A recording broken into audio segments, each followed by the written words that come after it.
È nel momento di massima espansione del suo impero che Venezia raggiunge la forma più armonica del suo dispositivo di governo. Gli organi centrali dello Stato formavano una piramide che aveva alla base l'Assemblea Popolare e al vertice il Doge. Fra l'una e l'altra c'erano il Maggior Consiglio, il Senato, il Minor Consiglio e tutta una serie di collegi e commissioni con prerogative speciali. Ogni organo politico era sempre sottoposto al controllo di qualche altro organo.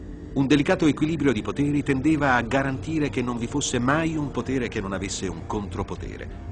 Inoltre, la diffidenza verso il potere personale faceva sì che i veneziani si affidassero a commissioni e consigli piccoli e grandi e mai al singolo. Ogni decisione politica aveva sempre carattere collettivo.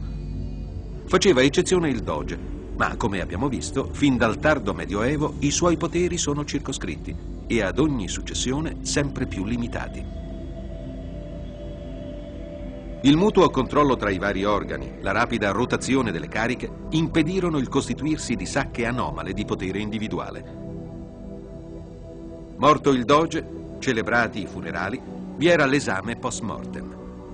Gli inquisitori del Doge defunto spulciavano gli atti del deceduto per constatare la legittimità delle spese personali fatte e delle entrate percepite e se trovavano irregolarità toccava agli eredi sopportarne le conseguenze.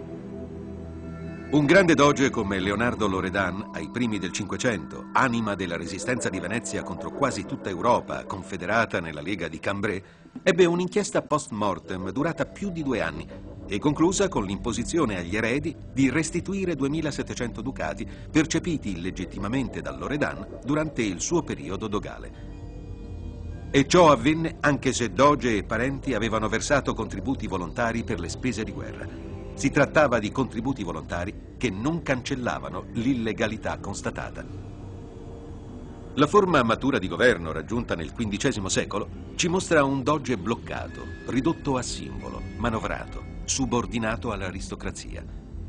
Le leggi lo rendono perennemente dipendente. Ricolmo di esteriori onorificenze, lussuosamente impacchettato, il doge vive nell'artificiosa atmosfera della cerimonia. Profuso d'oro, preziose le insegne, splendida la porpora, ma l'aristocrazia che lo esprime non tollera slittamenti monarchici.